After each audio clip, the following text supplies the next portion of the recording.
விவசாயி தான் 100% லாபம்ல 1000% லாபம் பார்க்க முடியும். மற்ற எந்த தொழிலையும் பார்க்க முடியாது. எப்படி எதை போட்டால் லாபம் வரணும், நட்டம்ன்ற சொல்லே இருக்கக்கூடாது விவசாயத்துக்குள்ளே. நம்ம தான் ஆட்டிலையோ மாட்டிலையோ விவசாயத்துலேயோ 90 நாளுக்குள்ளே நம்ம போட்ட முதல்ல எடுக்கணும்னா அது நம்மளால தான் முடியும். அது விவசாயிகளால் தான் முடியும்.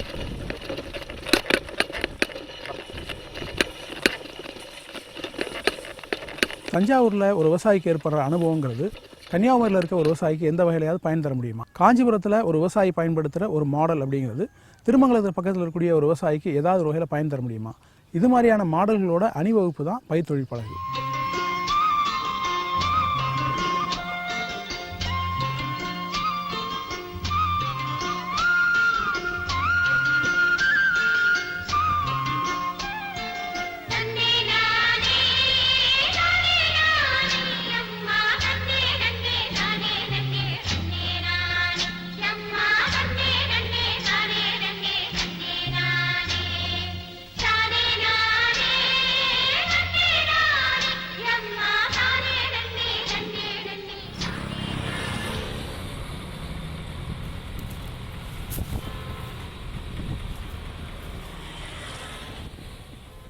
திருமங்கலம் பக்கத்தில் இருக்க சாலிசந்தைன்னு ஒரு கிராமத்துக்கு போயிருந்தோம். அங்கே தான் சதுரகிரியோட பண்ணை இருக்குது. கிட்டத்தட்ட ஒரு 8-9 வருஷமாக தான் அவர் அந்த இடத்துல புதுசாக நிலம் வாங்கி விவசாயம் பண்ணிகிட்ருக்காரு. அதுக்கு முன்னாடி வேறு ஒரு ஊரில் இருந்திருக்காரு. இந்த ஊர்லேருந்து வந்து புதுசாக நிலத்தை வாங்கி அங்கேயே ஒரு ஆடு மாடுலேருந்து கோழியிலேருந்து எல்லா விதமான விவசாயத்தையும் வச்சு அது ஒரு நல்லபடியாக லாபத்தோடு நடத்திட்டு இருக்கேன் அப்படின்னு தொடர்ந்து எல்லா இடத்துலையும் சொல்லிகிட்டே இருக்காரு. குறிப்பாக இந்த காலகட்டத்தில் விவசாயம் வந்து ரொம்ப நஷ்டத்தில் போகுது அப்படிங்கிறதான் எல்லா இடத்துலையும் சொல்லிட்டு இருக்காங்க. ஆனால் இவர் வந்து ரொம்ப லாபத்தோடு போகுதுன்னு ஒவ்வொரு கூட்டங்கள்லையும் ஏறி எல்லா விவசாயிகளுக்கும் பெரிய அளவில் ஒரு முன்மாதிரியான நபராக இருந்துகிட்ருக்காரு. அவரை தான் நாங்கள் பார்க்க போயிருந்தோம்.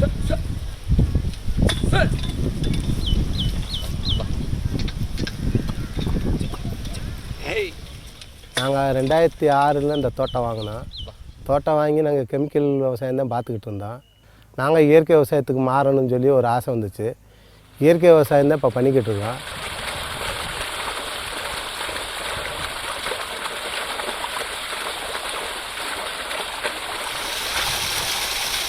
எட்டேக்கரில் வந்து நாங்கள் வந்து இப்போ 60 சென்ட் 70 சென்ட் வரைக்கும் மல்லிகைப்பூ போட்டிருக்கோம்.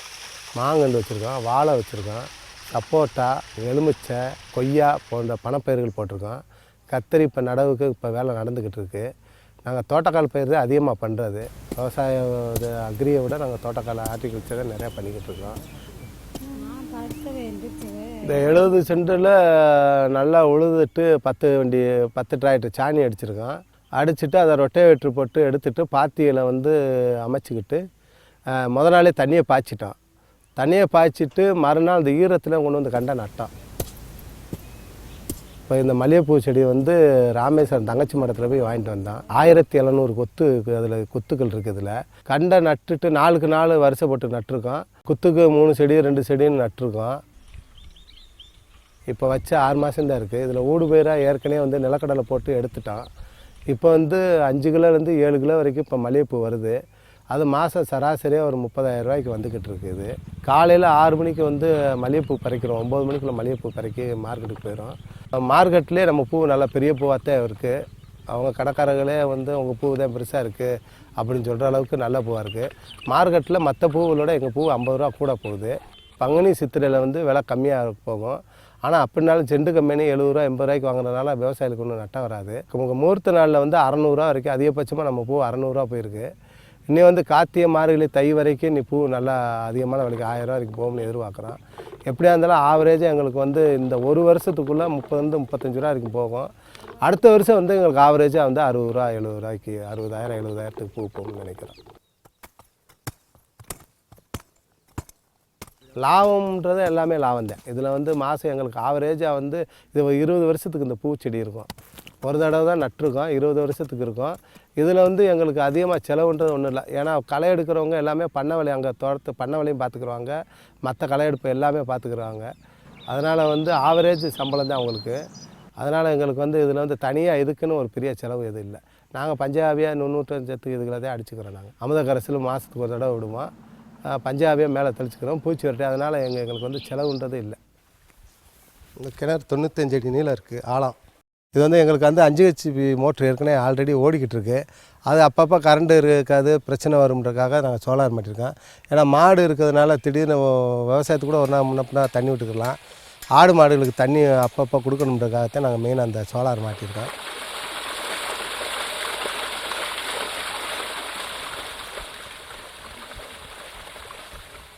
சமையல் சார் மதிய வேலை மதிய வேலை பார்க்குறவங்களுக்கு சாப்பாட்டுக்குது. வேலை பார்க்குறவங்க எல்லாத்துக்கும் மதிய சாப்பாடு. இது செண்டுமல்லி. இது இந்த கார்த்திகை ஆடி இப்போ வரும் இந்த சீசனில் வந்துச்சுன்னா கிலோ 100-150 ரூபாய் வரைக்கும் போகும். அதுக்காக அந்த இது சீசனை கணக்கு பண்ணி இதை போட்டிருக்கோம். ஏன்னா நீ வந்து ஆவணி புரட்டாசி ஐப்பசியில் வந்து நல்ல விலை போகும். அதுக்காக இந்த செண்டுமல்லி இப்போ நட்டுருக்கோம். இந்த புல் வந்து கோயம்புத்தூர் நாள் மாட்டுக்கு போட்டிருக்கோம். மாட்டு தீவனமாக இதை நாங்கள் பயன்படுத்துகிறோம். இது அறுக்க ஒரு 2-3 வருஷத்துக்கு அடுத்து வந்துக்கிட்டே இருக்கும். அதனால் எங்களுக்கு மாட்டு தீவனம் இது ரொம்ப இதாக இருக்குது, யூஸ்ஃபுல்லாக இருக்கும். ரெண்டாவது தீவன செலவு ரொம்ப கம்மியாக இருக்கும். இதில் புரதச்சத்து அதிகமாக இருக்குது. அதனால் வந்து இந்த புல் தான் நாங்கள் இந்த 1 ஏக்கர் ஃபுல்லாக நட்டுருக்கோம். எலுமிச்சை பெரிய குளத்தில் வாங்கினோம் சார். இது 84 கண்டு வச்சுருக்கோம். இன்னும் 1 வருஷத்தில் 1.5 வருஷத்தில் காப்புக்கு வந்துடும். இல்லை கத்திரி போட்டிருந்தோம். இது 50 செண்டு. போன ஆடி 18க்கு நாற்று போய் ஆவணி மாதம் 18ஆந்தேதி நட்டோம். இப்போ வரைக்கும் காய்ச்சிச்சு. அதிகபட்சமாக 90 ரூபாய்க்கு போச்சு. ஆனால் மீடியமாக 60 ரூபா 40 ரூபாய்க்கு வந்து ஒரு நீண்ட காலமாக ஒரு 6 மாதத்து வரைக்கும் ஓடிச்சு. இப்போ கடைசிக்கு 8 ரூபாய்க்கு வந்துச்சு விலை. அப்படியே நாங்கள் நிப்பாட்டிட்டு இப்போ தான் உழுது போட்டிருக்கோம். லாபம் வந்து இது அதிகமாக இருந்துச்சு. எங்களுக்கு இதில் செலவு இல்லை. எங்கள் சொந்த விதை தான். எங்கள் சொந்த உழுவுறதுக்கு மட்டும் 2 ஓட்டுக்கு காசு கொடுப்போம். மணிக்கு 550 ரூபா. ஒரு ரொட்டை வெட்டு போடுவோம். 2 மணி நேரம் ஓடும். இது வந்து ஒரு அடிக்கு வந்து 1 மணி நேரம் ஓடும். 2 உழவுக்கு 1500 ரூபா ஆச்சு. ஒரு ரொட்டை வெட்டு வந்து 1 மணி நேரம் ஓடும். அது ஒரு 800 ரூபா. அதுபோக அடி உரம் வந்து நாங்கள் சாணம் தான் அங்கே இருக்க மாடு இருக்குன்னா சாணம் போடுவோம். வேப்ப மண்ணாக்கு மட்டும் ஒரு 50 கிலோ போடுவோம். இப்போ சூடமோனாஸு அசோஸ்பெர்லம் பாஸ்போபாக்டீரியா அதுக்கெல்லாம் வந்து விரடி இதெல்லாம் வந்து நம்ம காலேஜில் அக்ரி காலேஜில் இருக்குது. அது 40 ரூபா தான் 1 கிலோ. அதை இதோட சேர்ந்து கலந்து போட்டோம்னா மேக்ஸிமம் வேர்ப்புழு விழுகாது, நல்லா கண்ட்ரோல் கிடைக்கும். காய் புழுக்கு வந்து வேப்பெண்ணெய் இது சாம்பில் கலந்து அடிச்சுக்கிடுவோம். இல்லாட்டா இப்போ பூச்சிவரட்டி அடிப்போம். சின்ன கண்டுலேருந்தே பூச்சிவரட்டி அமுத கரைசல் இது அடிக்கிறதுனால எங்களுக்கு அதிகமாக ஒன்றும் சீக்கு வராது. சூத்தக்காயும் கொஞ்சம் கம்மியாக தான் வரும். சூத்தக்காய் வந்துச்சுன்னா அதை அப்படியே நாங்கள் ஆட்டுக்கு யூஸ் பண்ணிக்கிடுவோம். எங்கிட்ட வேஸ்ட்டுன்றது வராது.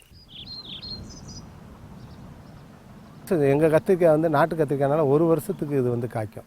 1 வருஷம் இல்லை, அடுத்த வருஷத்துக்கு கூட நம்ம அறுத்து இலைகளை பிடிங்கி விட்டு கொண்டு வந்தால் வரலாம். நாங்கள் ஆனால் 1 வருஷத்தில் அழிச்சிடும். இந்த ஆடி காற்றுல வந்து காய் வந்து ஒன்றோட ஒன்று அந்த செடியில் உரசினால அதில் இது இல்லை கீரல் விழுகும். கருப்பாக அந்த கோடுகள் விழுகிறதுனால அதுக்கு முன்னாடியே நாங்கள் அழிச்சிட்டோம்னா நமக்கு இந்த 50 சென்டில் எங்களுக்கு 1.5 லட்ச ரூபாய்க்கு காய் வந்துச்சு. பூச்சி இருக்கோ இல்லையோ வாரத்துக்கு ஒரு தடவை எல்லா பயிருக்கும் ஒரு டோஸ் கொடுத்துருவோம். இது வந்து அமுத கரைசல். இந்த அமுத கரைசல் வந்து அடி உரமாகவும் கொடுத்துருவோம், மேலையும் இலையிலையும் கொடுப்போம். மாதம் ஒரு தடவை அடியில் கொடுத்துருவோம் தண்ணி பாயும்போது. 5 நாளைக்கு ஒரு தடவை இலையில் கொடுப்போம். இது பஞ்சாவே. இது இலை மேலே மட்டும் எல்லா பயிர்களுக்கும் தெளிப்போம். 10 நாளைக்கு ஒரு தடவை எல்லா பயிர்களுக்கும் தெளிப்போம். பஞ்சாபியாது. மற்றது எது தேவையோ அப்பப்போதைக்கு இஞ்சி பூண்டு கரைசல், மற்ற எது தேவையோ மீன் கரைசல் எது தேவையோ அப்பப்போ போட்டுக்கிறோம். விவசாயத்தில் வந்து நல்ல 1000% லாபம் கிடைக்கும். ஆனால் அதை பொறுமையாக நிதானமாக எந்த காலத்தில் இதை போட்டால் அதிகமாக விற்கும். இப்போ நாங்கள் வந்து இப்போ நாற்று பாவிருக்கோம். ஆடி 18 நடுவோம். ஆடி 18 வச்சு எங்களுக்கு வந்து ஆவணி 1ஆந்தேதி காய் வரும்.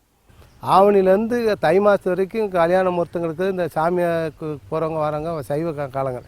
அப்படின்போது எங்களுக்கு எப்படி பார்த்தாலும் 80 ரூபா 70 ரூபாய்க்கு குறையாமல் கத்திரிக்காய் விற்கும். அப்புறம் அந்த நேரத்தில் நம்ம கத்திரிக்காய் போடணும்.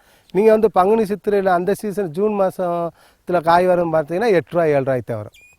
ஆனால் காய்கள் எந்த மாதத்தில் எந்த இது விற்கும் அப்படின்னு பார்த்து நம்ம விவசாயம் பார்த்தோம்னா எங்கள் வாழைத்தாரெலாம் 150 ரூபா போகுது. ஒரு தாரு 150 ரூபா எங்கள் தாரு போகுது. இந்த ஆடி காற்றுல இப்போ 2-3 மரம் ஜாஞ்சிருக்கு. நிறையா தார் கல்யாண முகூர்த்தத்துக்கு 500 ரூபாய்க்கு கொடுக்குறோம் ஜோடி. எந்த நேரத்தில் போடணும் அதை பார்த்து போடணும். இந்த எல்லாத்துக்கும் கொய்யா காய்ச்சிக்கிட்டு இருக்கு. இப்போ எங்களுக்கு வந்து நாங்கள் கவாத்து பண்ணி முடிச்சிட்டோம். காய் முடிஞ்சு முன்னக்கூடி எங்களுக்கு காப்புக்கு வந்துடும். அது மாதிரி தான் நாங்கள் வந்து கொண்டு வர்றது. எங்கள் காய் வரும்போது போட்டி இருக்காது. இங்கே வந்து 20 ரூபாய்க்கு வியாபாரம் எடுத்தாங்கன்னா இது போட்டி இல்லாமல் எடுத்துக்கிடுவோம். ஆனால் முன்னாடி வந்து எங்கள் தேவைகளுக்கும் உள்ளூரில் ஆனக்குள்ளே போகிற அளவுக்கு தான் நாங்கள் வந்து விவசாயம் பார்த்துக்கிட்டு இருந்தோம். இப்போ நாங்கள் வந்து எங்கள் தோட்டத்தை வந்து கம்பெனி மாதிரி ஆகிட்டோம். எப்படி எதை போட்டால் லாபம் வரணும், நட்டம்ன்ற சொல்லே இருக்கக்கூடாது விவசாயத்துக்குள்ளே. அப்படி கணக்கு பண்ணி தான் இது போட்டுக்கிட்டு இருக்கோம். எதாக இருந்தால் இப்போ வந்து இது வந்து கொய்யா 49 மதுரை காலேஜில் வாங்கினோம். இது எப்படி வைக்கணும்னா அடன் நடவு முறையில் வச்சான். 7 அடிக்கு ஒன்று, 7 அடிக்கு ஒரு நடவு வச்சு ஒரு 2வது மாதம் 3வது மாதம் 2வது மாதம் அதுக்கடுத்து 3வது மாதம் அதுக்கடுத்து 3வது மாதம் கவாத் பண்ணோம். இதை வச்சு ஒரு வருஷத்தில் நாங்கள் காப்பு எடுத்துட்டோம். பாருங்கள், ஒவ்வொரு இலையிலையும் 6வது இலை 4வது இலையில் பூ இருக்கும். வந்து பாருங்கள் சார், 6வது இலை பாருங்க, 2 4 6 6வது இலை பூ வந்துடும். எங்கள் செடி பூராமே அப்படித்தான். 6வது இலையில் பூ வந்து அந்த கொப்பு வெட்டி அப்போச்சு அடுத்து கவாத்தில் அடிச்சு விட்டுரும். நம்ம வந்து கம்பெனி தான். லாபம் என்ன நட்டம் என்ன? லாபம் இருக்கா அந்த தொழில் செய்வோம், நட்டமாக அந்த தொழில் செய்கிறதில்ல. இந்த கொய்யா, சப்போட்டா, எலுமிச்சை இதெல்லாம் இன்னும் 3 வருஷத்தில் வந்து ரொம்ப அதிகமாக காய்க்க ஆரம்பிக்கும். அப்போ எங்களுடைய வருமானம் வந்து இந்த விவசாயத்திலேருந்து 3 லட்ச ரூபா மாதம் எடுத்தே ஆகணும் அப்படின்ற ஒரு கணக்கு பண்ணி தான் என் பையனெல்லாம் இன்றைக்கி வேலைக்கு போவேனாப்பான்னு கூடயே வச்சு நாங்கள் விவசாயம் பார்த்துக்கிட்டு இருக்கோம்.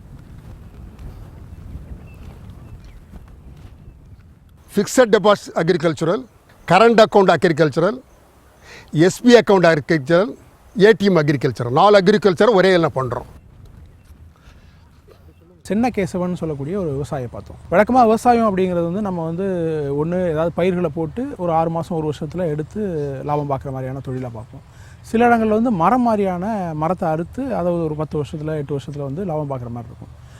சென்னகேசவன் வந்து ரொம்ப வித்தியாசமான ஒரு விவசாயியாக இருந்தார். குறிப்பாக அவர் வந்து முருங்கைக்காய் விவசாயம் பண்ணிகிட்டு இருக்காரு. 40 ஏக்கரில் கிட்டத்தட்ட பண்ணிகிட்டு இருக்காரு. இங்கே தமிழ்நாட்டிலையோ நம்ம இந்தியாவிலேயோ தேவைகளை மீறி அவர் ஜெர்மன் மாதிரியான நாடுகளுக்கு வந்து இங்கேருந்து முருங்கை கீரையாக இருக்கட்டும் அல்லது முருங்கைக்காய் அல்லது முருங்கை பிஞ்சு இது எல்லாத்தையும் பவுடர் ஆக்கி அங்கே ஏற்றுமதி பண்ணிகிட்டு இருக்காரு. அதுவும் குறிப்பாக சீனாவிலேருந்து அந்த முருங்கைக்காயோட முத்தின விதைகளை வந்து கேட்குறாங்க. அந்த பருப்பு வந்து அவங்க சாப்பிட்றாங்க. அது அதிக அளவில் அங்கே டிமாண்ட் இருக்குது. என்னோடய அடுத்த இலக்கு வந்து இதுக்கான ஏற்றுமதி தான் அப்படின்ற மாதிரி சொல்லியிருந்தார். இது வந்து செடி முருங்கை. நாங்கள் வந்து 3-1 கிராப்பு ஒரு ஏக்கரில் 3 கிராப் ரைஸ் பண்ணுறோம். ஃபஸ்ட்டு வந்து மரம் வளர்ப்பு. ஒரு ஏக்கருக்கு வந்து 300 மரங்கள் நாங்கள் கல்டிவேட் பண்ணுறோம். அந்த மரங்கள் இடைவெளியில் முருங்கையும் கல்டிவேட் பண்ணுறோம். முருங்கை கல்டிவேட் பண்ணும்போது பல்சஸும் சேர்த்து போடுறோம். ஏன்னா முருங்கையுடைய வளர்ச்சி வர்றதுக்கு 180 to 90 நாள் ஆகும். அது வர்றதுக்குள்ளே ஒரு முருங்கை வர்றதுக்குள்ளே ஒரு பல்சஸ் ஒரு கிராப் வந்து ரைஸ் பண்ணி எடுத்துடுறோம். அப்போ ஒரு ஏக்கரில் வந்து நமக்கு 3 விதமான மகசூல் கிடச்சி போகுது. ஃபிக்ஸட் டெபாசிட் அக்ரிகல்ச்சருங்கிறது மரம் வளர்ப்பு. 5 வருஷத்துக்கு ஒரு தடவை நம்ம ஃபிக்ஸட் டெபாசிட் மாதிரி எடுத்துக்கிடுறோம். முருங்கை வந்து கரண்ட் அக்கௌண்ட் ஆஃப் டெபாசிட் 3லேருந்து 6 மாதத்துக்கு ஒரு தடவை நாங்கள் பவுடர் அனுப்பி நாங்கள் பண்ணிக்கிடுறோம். பல்சஸ் வந்து போடுறது எஸ்பி அக்கௌண்ட் மாதிரி. இது உள்ளே வளர்க்குற களையை வந்து நாங்கள் கோட்டுக்கு ஃபீடாக கொடுத்து அது ஏடிஎம்மாக மாற்றிக்கிடுறோம். கோட்டு வந்து இன்றைக்கி வந்து எந்த நேரமும் விற்கலாம். பேங்க் கூட ஞாயிற்றுக்கிழமை லீவு. கோட்டு சேல்ஸுக்கு லீவு கிடையாது. அதனால் 4 விவசாயத்தை சேர்ந்து அட்ட டயத்தில் நாங்கள் பண்ணிகிட்ருக்கிறோம். இது முருங்கையால் வந்து இது நானாக கண்டுபிடிச்ச ரகம். இந்த ரகத்தினுடைய அட்வான்டேஜ் என்னென்னா ப்ராப்பராக மெயின்டைன் பண்ணால் 120 நாளில் நமக்கு ஒரு காய் கிடைக்கக்கூடிய வாய்ப்பு இதில் மிக அதிகம். 2வது காயினுடைய நீளம் வந்து 2.25 to 2.25 அடி வரைக்கும் நம்ம காய் கிடைக்கும். காயில் வந்து 21 விதை நமக்கு கிடைக்கும். அப்படிங்கும்போது ஒரு காயினுடைய எடை வந்து 140லேருந்து 230 கிராம் வரைக்கும் நம்ம எடை எடுக்க முடியும். அப்படிங்கும்போது நம்ம ஈல்டு வந்து நம்ம அதிகமாக கிடைக்கிறதுக்கு ஒரு நல்ல வாய்ப்புள்ள ஒரு ரகம் இந்த ரகம். காய்க்குன்னா ஒரு குறைஞ்ச அளவு விட்டுட்டு மீதி பூரா கீரை எடுத்துடுறோம். பூவும் இப்போ மருத்துவ குணம் இருக்கலாம். பூவும் இப்போ நிறையா ஃபாரின்லேருந்து வெளிநாட்டிலேருந்து நிறைய கேட்குறாங்க. அதுக்கும் முயற்சி பண்ணி செஞ்சிட்ருக்குறோம். ஆனால் அதிகபட்ச டிமாண்டு வந்து கீரைக்கு மிக அதிக வாண்டட் இருக்குது. இப்போ முருங்கைக்காயினுடைய எண்ணெய் வந்து மிக மிக அதிகமாக விரும்புகிறாங்க. செப்டம்பர், அக்டோபர், நவம்பர் மிடில் வரைக்கும் நமக்கு இலை எடுத்து பறித்து பவுடர் ஆக்க முடியாது. அப்போ அதுக்கு தக்க நம்ம பிளான் பண்ணி செஞ்சுக்கிடணும். ப்ராப்பராக மெயின்டைன் பண்ணி எடுத்தால் நாங்கள் ஒரு ஏக்கருக்கு 18,000லேருந்து 26,000 செடி நட்டுறோம். நட்ட 72லேருந்து 78 நாளைக்கு உள்ள நம்ம பறி ஆரம்பிக்கலாம். நாங்கள் வந்து புது முறையாக இந்த பஞ்சை மட்டும் இப்படி ஒடிச்சு நாங்கள் ட்ரை பண்ணுறோம். இதுக்கு வந்து ட்ரையர் வந்து இப்போ நாங்கள் புதுசாக கலிபர் டெக்னாலஜியோட ஒரு ட்ரையர் கொண்டாந்து மாட்டி நாங்கள் 47 டிகிரிக்கு மேலே டெம்பரேச்சர் வராமல் இதை ட்ரை பண்ணணும். 47 டிகிரி மேலே டெம்பரேச்சர் இருந்தால் இதில் இருக்கிற வைட்டமின் கண்டென்ட் வந்து லாஸ் ஆயிரும். இலை ட்ரை ஆன உடனே இப்படி உதுத்தாச்சுன்னு சொன்னால் இந்த இலை மட்டும் தனியாக எங்களுக்கு கைக்கு வந்துடும். இந்த ஸ்டெம் எல்லாம் நம்ம யூஸ் பண்ண முடியாது. இந்த ஸ்டெம் வந்து நாட் எடிபிள் ஃபார் ஹியூமன். அதனால் நம்ம என்ன செய்கிறோன்னா அது இலையை உதுத்து இதில் டீக்கும் அனுப்புகிறோம், பவுடருக்கு சாப்பிட்றதுக்கும் கொடுக்குறோம். சுகர் பேஷண்ட்டுக்குன்னு சொன்னால் சில மூலிகைகளை ஆட் பண்ணி சில கொடுக்குறோம். ஒரு செடியை ப்ராப்பராக நீங்கள் மெயின்டைன் பண்ணி வந்தால் அதுக்கு தேவையான ஆர்கானிக் உணவு கொடுத்துட்டு வந்தால் 6 to 7 வருஷம் இந்த நீங்கள் செடியை மரத்தை ப்ராப்பராக மெயின்டைன் பண்ணிட்டு வரலாம். அடுத்து நாங்கள் காய் வந்து என்னதுன்னா சாப்பிட்ற ஸ்டேஜில், அதாவது இளம் காய் இருக்கும்போது அதை ஒரிஞ்சாக நம்ம சாப் கட்டரில் கட் பண்ணி ட்ரை பண்ணி அதை திருப்பி பல்வரசில் போட்டு அரைச்சி 80 நம்பர் சல்லடை போட்டு அதை கொடுத்துட்றோம். அது வந்து நீங்கள் சாம்பாருக்கு ஃபாரின்லாம் இப்போ அந்த காயை அறுத்துட்டு இருக்க முடியாத நேரம் இருக்காது, ஒரு ஸ்பூன் அப்படியே போடுறாங்க, முருங்கை சாம்பார் ரெடி. அந்த மாதிரி கொடுத்து செஞ்சிட்ருக்காங்க. உரம் வந்து கோழி எருவை தண்ணியில் கலக்கி விட்டுடுறோம், பஞ்சகவியை யூஸ் பண்ணுறோம், அமிர்த கரைசல் யூஸ் பண்ணுறோம். பெஸ்ட் கண்ட்ரோலுக்கு 3G கரைசல்லாம் எல்லாம் கொடுத்துட்றோம். 3G கரைசல் அதில் பொண்டியும் கொடுத்துட்றோம். 20லேருந்து 60 ரூபாய்க்கு இருந்தால் மார்க்கெட்டு போகிறது, இல்லைன்னா மார்க்கெட் அனுப்புறது இல்லை. நான் வந்து கிலோ வந்து விதை வந்து அதிக விலை கொடுக்குறனால எங்களுக்கு விதை தான் மிச்சம். இன்றைக்கி விலை 7200. பெரிய ஏக்கருக்கு வந்து நாங்கள் 300 மரம் நட்டுறோம். 300 மரத்தில் ஒரு 10% நீங்கள் க்ரோத் இல்லையோ வேறு ஏதோ அட்டாக்னால விட்டுருங்க. மீதி ஒரு 5% வந்து அன்னீவனாக இருக்குன்னு வச்சுக்கிடுவோம். 250 இருந்தாலும் கூட கிட்டத்தட்ட 250 to 7,000 more or less 17 lakhs per acre ஒரு ஆனுவல் கிராப். பொதுவாக விவசாயத்துக்கு வந்து மேல் மண் தான் எப்போயுமே ரொம்ப அதிகமான சத்தோடு இருக்கணும் அப்படின்னு சொல்லுவாங்க. குறிப்பாக வண்டல் மண் அப்படிங்கிறது ஆற்றுல வந்து தண்ணியில் அடிச்சுட்டு வர மண். இது பல ஆயிரம் வருஷமாக சேர்ந்த அந்த பகுதியில் தான் நம்ம இன்றைக்கி விவசாயம் பண்ணிகிட்ருக்கோம். அந்த மேல் மண் எவ்வளோ அதிகமாக சத்தோடு இருக்கோ அந்தளவுக்கு அதிகமான ஈல்டு அப்படிங்கிறது கிடைக்குங்கிறது தான் எல்லாரும் விவசாயிகளுக்கும் இருக்கக்கூடிய நம்பிக்கை. 10-15 வருஷமாக விவசாயம் பண்ணிகிட்ருக்கோம். இது கலர் நிலமாக இருந்து நானும் திருத்தி எவ்வளோ முயற்சி பண்ணி பார்த்தேன், ஒன்றும் செட் ஆக மாட்டேன்ருச்சு. இப்போ தான் ஆர்டர் கேட்டு பார்த்தேன், 10-15 வருஷத்துக்குள்ளே கேட்டு பார்த்தேன், கிடைக்கல. இப்போ தான் கிடச்சி பர்மிட் கிடச்சிது. ஏரி மணி அடித்து கடலை காய்கறி எல்லாம் வச்சு உண்டாக்கலான்னு சொல்லி பயிர்கள் நாங்கள் நிலத்தை மட்டம் கட்டிக்கிட்டு இருக்கிறோம். அடுத்த வயக்காட்டிலலாம் மகசூல் 40 மூட்டை 30 மூட்டை நெல் கிடச்சிது. எங்கள் வயக்காட்டில் 10 மூட்டை 5 மூட்டை தான் கிடச்சிது. அதனால் நெல் வயக்காடு கலர் மண்ணாக இருக்கிறதுனால சரியாக கிடைக்கவில்லை. இப்போ பர்மனெண்ட்டு கூட கிடச்சி மண் அடித்து இனிமேலுக்கு வந்து மாற்று பயிர் பண்ணலான்ட்டு காய்கறியோ கடலையோ வெங்காயமோ எதோ வச்சு நாங்கள் பயிர் பண்ணலான்ட்டு இப்போலாம் வயக்காடு ஏரி மண் அடித்து திருத்தி சரி பண்ணிக்கிட்டு இருக்கிறோம். 2015ஆம் ஆண்டு ஜிஓ 233 விதியின் கீழ் விவசாயிகள் தங்களுக்கு தேவையான ஏரி வண்டல் மண்ணை எடுப்பதற்கான அனுமதி அளிக்கப்பட்டு ஏற்கனவே இந்த சிறுகனிம விதி சட்டத்தில் பல திருத்தங்கள் கொண்டு வரப்பட்டிருக்கிறது. இதன் அடிப்படையில் தற்போது ஏரி வண்டல் மண் எடுப்பதற்கான உரிமையை அனுமதியை மக்கள் வந்து இங்கே குறிப்பாக பெரம்பலூர் மாவட்டத்தில் ஆட்சியிடம் பெற்று இப்போது ஏரி வண்டல் மண்ணை எடுத்துக்கொண்டு வருகிறார்கள். சமூக காடு வளர்ப்பு திட்டத்தின் கீழ் ஏரிகளில் நாட்டுக்கருவம் நடப்பட்டிருந்தது. அந்த காலத்திலிருந்து ஏரி மண் எடுப்பதற்கான வழி இல்லாமல் இருந்தது. இப்பொழுது இந்த விதியை தளர்த்தப்பட்டதன் விளைவாக ஏரி வண்டல் மண் எடுப்பதன் மூலமாக விவசாயத்துக்கு தேவையான அடி உரமாக பயன்படுத்தக்கூடிய இந்த வண்டல் மண்ணானது மிகச்சிறந்த பலனை அளிக்கக்கூடியது. மேலும் இதை ஏரி வண்டல் மண் எடுப்பதற்கு என்று அரசாங்கம் தனியாக நிதி ஒதுக்க வேண்டிய அவசியமும் இல்லாமல் போகிறது. மேலும் வந்து நிலத்தடி நீர் மட்டமானது உயர்கிறது. ஏரியை அடிப்படையாக கொண்டிருக்கின்ற பல்வேறு பொருளாதார வாழ்க்கை இந்த கிராமப்புறங்கள் மேம்படுவதற்கான வழிவகையும் இதன் மூலமாக நடைபெறவுள்ளது. இதோடைய காடுகள்லாம் வந்து ஒரு மண் வந்து கலர் மண்ணாகவும் ஒன்றும் சரியாக இல்லாமல் ஒன்றும் பயிர் பண்ணுறதுக்கு ஒன்றும் தெளிவாக இல்லாமல் இருக்குது. அதனால் நாங்கள் சிப்ஸும் அது இதெல்லாம் கவர்மெண்ட் போட்டு பாருங்கள் சரியாயிருன்னு சொன்னாங்க. அதெல்லாம் சொல்லியும் காட்டில் போட்டு பார்த்தாலும் எப்படி போட்டாலும் இன்னும் மண் வளம் ஒன்றும் மாறினதாக தெரியல. அப்புறம் என்ன சொன்னாங்க, அதுமாதிரி ஏரி வண்டல் மண் இருந்து அடித்து போட்டாங்கன்னா மண் வளம் மாறும், வேறு ஏதாவது பயிர் பண்ணலாம் அப்படின்னு சொன்னாங்க. இதற்கு முன்னாடி எப்படி பார்த்தோன்னா நான் அந்த மழை காலத்தில் நஞ்சை மட்டும்தான் ஓட்ட முடியும். வேறு எதுவும் அதுவே வந்து சில நேரத்தில் சரியாக வரும், கொஞ்சம் மழை வலுவாக பெஞ்சிச்சுன்னா சரியில்லாத போயிடும். இந்த வண்டல் மண்ணை போட்டால் சரியாயிரும் அப்படின்னு சொல்கிறாங்க. திண்டிவனத்தில் இயங்கிக்கிட்டு இருக்கிற எண்ணெய் வித்து ஆராய்ச்சி மையத்தோட தலைவர் பேராசிரியர் வைத்தியநாதன் மணிலா பயிர் செய்கிறத பற்றி விவசாயிகளுக்கு சில தகவல்களை சொல்லியிருக்கிறாரு. இரவை ஒரு நல்ல ஒரு பருவம் மணிலாவுக்கு. ஏன் தெரியுங்களா? அந்த இரவை பருவம் கார்த்திகை பட்டம்ன்றது தெரியுங்களா? அதில் வந்து பார்த்திங்கன்னா இந்த அவரையை சார்ந்த குடும்பம் தான் இந்த மணிலா. அதான் ரெக்கையுள்ள பூக்கள். இந்த ரெக்கையுள்ள பூக்களுக்கு வந்து ஏற்ற ஒரு சீதோஷ நிலை வந்து பார்த்திங்கன்னா இந்த கார்த்திகை பருவம் தான். ஸோ எந்த விவசாயி வந்து மணிலா சாகுபடி பண்ணணும்னு ஒரு ஆர்வம் இருந்து மானாவரையில் பண்ணி கையை சுட்டுக்கிட்டாங்க அப்படின்ற போதெல்லாம் இரவைக்கு மாற்றிக்கணும். இன்றைக்கி வந்து அந்த கார்த்திகை பருவத்தில் கொண்டுட்டு போனீங்கன்னு வச்சுக்கலாம், சாகுபடி செஞ்சுன்னு வச்சுக்கலாம், ஒரு நல்ல ரகத்தை தேர்வு செஞ்சு சாகுபடி செஞ்சுன்னு வச்சுக்கலாம், உங்களுக்கு லாட்ரி சீட்டு தான். ஏன்னா பருவம் தான் முக்கியம். ஒவ்வொரு பயிருக்குமே பருவம் மேற்று கரெக்டாக பயிர் செஞ்சோன்னா நம்ம நினைக்கிற வந்து டார்கெட், நம்ம நினைக்கிற மகசூலை வந்து எடுத்துட முடியும். தீபத்துக்கு வந்து போய் கார்த்திகை தீபம் திருவண்ணாமலை தீபத்தை தரிசனம் பண்ணிவிட்டு விதையை எடுத்து விதைக்கணும் அப்படின்வாங்க. என்ன காரணம் தெரியுங்களா? ஒவ்வொருத்தங்களும் அந்த காலத்தை சொன்னதுக்கெல்லாம் ஒவ்வொரு பழமொழிக்கும் ஒரு அர்த்தம் இருக்குது. ஏன்னா அந்த வடகிழக்கு பருவமழை, இந்த நார்த் ஈஸ்ட் மான்சூன் தான் ரொம்ப அடமழை. இந்த தென்னார்காடு மாவட்டம் என்னென்னா இந்த கடலூர் டிஸ்ட்ரிக்கு, விழுப்புரம் டிஸ்ட்ரிக்கு, திருவண்ணாமலை இந்த டிஸ்ட்ரிக்ட்லாம் இங்கே தான் அந்த மணிலா சாகுபடி அதிக அளவில் இருக்கும். அப்போ என்ன பண்ணுவாங்கன்னா அந்த மழை வந்து கார்த்திகை தீபம் வரைக்கும் ஒரு டெட்லைன், அது வரைக்கும் அது எக்ஸ்டெண்ட் ஆகி போயிருக்கும். அது முடிஞ்ச உடனே விதையை எடுத்துடும். ஏன்னா அது விதைச்சதுக்கப்புறம் ஒரு அடமழை பெஞ்சதுன்னா முளைப்பு திறன் பாதிக்கும், முளைக்காது, அழுகி போயிடும்ன்றது காரணத்துக்கு. இப்போ வந்து பார்த்திங்கன்னா அந்த கார்த்திகை தீபத்தை வரைக்கும் கூட எக்ஸ்டெண்ட் ஆக மாட்டுது. ஒன்று முன்னே பெஞ்சிடுது, ஒன்று பின்ன கொண்டு பெய்யுது. சரியாக இல்லை, சீதோஷனால் மாறிக்கிட்டு இருக்கும், எல்லாருக்குமே தெரியும். கார்த்திகை ஒரு தேதியிலேயாவது மணிலாவை விதைச்சிடுங்க, அதுதான் முதல் பாயிண்ட். ரெண்டாவது என்ன தெரியுங்களா?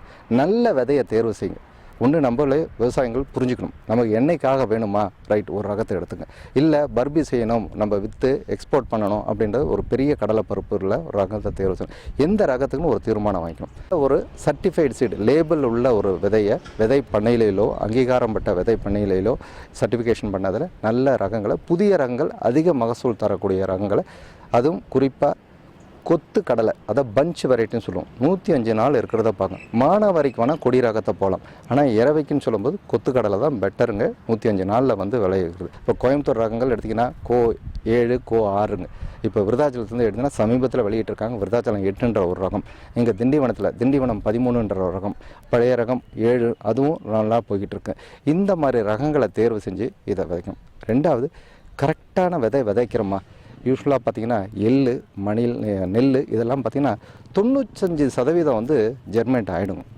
ஆனால் இந்த மணிலாவில் மட்டும் பார்த்திங்கன்னா எண்ணெய் சத்துக்கள் அதிகமாக இருக்குது. அதை பக்க பருவத்தில் பட்ட ஒரு மாதிரி ஒரு தருணத்தில் வந்து காய வச்சு பதமாக எடுத்தனா தான் அந்த ஜெர்மேஷன் பர்சன்டேஜ் வரும். இல்லைனா அந்த விதையில் இருக்கிற எண்ணெயும் அந்த நீரும் கலந்து ஜெர்மேஷனை பாதிக்கிற சூழ்நிலையும் 80% to 85% தான் நம்ம எதிர்பார்க்கலாம். அப்படி இருக்கும்போது கரெக்டான விதை அளவு, கரெக்டான இடைவேளையில் விதைக்கணுங்க. இதை விதைச்சனா ஒரு சதுர மீட்டருக்கு நான் 33 செடி இருக்கணும். ஒரு சதுர மீட்டருக்கு 25லேருந்து 30 இருக்கணும். 33 அதிகபட்சம். அதை அவ்வளோ பர்ஃபெக்டாக எந்த விவசாயம் எடுக்க முடியாது. ஒரு 30 செடியாவது ஒரு சதுர மீட்டருக்கு இருக்கணும். அப்படி எடுத்தால் மகசூல். கரெக்டான பருவத்தை சூஸ் பண்ணிங்க, கரெக்டான ரகத்தை தேர்வு செய்யுங்க, கரெக்டான விதை அளவை பண்ணுங்க, கரெக்டான இடைவேளையில் விதைங்க, பயிர் எண்ணிக்கை பராமரிங்க, கரெக்டான உர அளவை கொடுங்க. எல்லா தமிழ்நாடு வேளாண்மை பல்கலைக்கழகத்தினுடைய பண்ணையிலையும் கிடைக்கும். இப்போ எங்கெங்கே பண்ணைகள் இருக்குது அப்படின்னு பார்த்தீங்கன்னா, மணிலா உற்பத்தி பண்ணுற பண்ணைங்கன்னா நம்ம திண்டிவனத்தில் எறையானூர் பாண்டி ரோட்டில் இருக்க ஒரு பண்ணை, அதுக்கப்புறம் விருதாச்சலத்தில் அவுட்டரில் அந்த நெய்வேலி பைபாஸ் முடிகிற இடத்துல முந்திரி ஆராய்ச்சி பண்ணை வந்து மணிலா ஆராய்ச்சி நிலையம் உண்டு, அங்கே கிடைக்கும். அப்புறம் பவானி சாகரில் கிடைக்கும், கோயம்புத்தூர்லேயே கிடைக்கும்.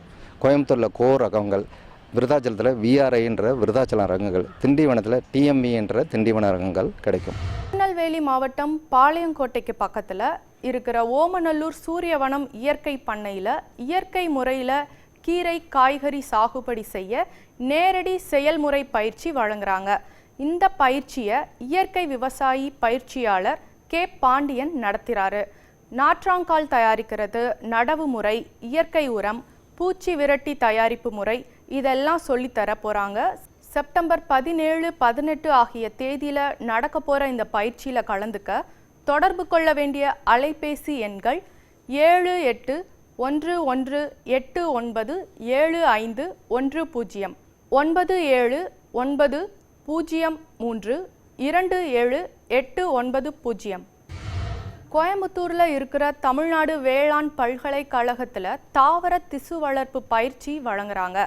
பழப்பயிர் துறை அளிக்கும் 5 நாள் பயிற்சியில் கலந்துக்கிறதுக்கு மாணவர்களுக்கு 5000 ரூபாயும் தொழில் முனைவோருக்கு 7500 கட்டணமாக வசூலிக்கிறாங்க. நிகழ்ச்சியில் கலந்து கொள்ள தொடர்பு கொள்ள வேண்டிய முகவரி: பேராசிரியர் மற்றும் தலைவர், பழப்பயிர் துறை, தோட்டக்கலை கல்லூரி மற்றும் ஆராய்ச்சி நிலையம், கோயம்புத்தூர் 641003, தொலைபேசி 0422 66111269. கலந்துக்க விரும்புகிறவங்க இந்த மாதம் 24ஆம் தேதிக்குள்ள பதிவு செஞ்சுக்கணும்.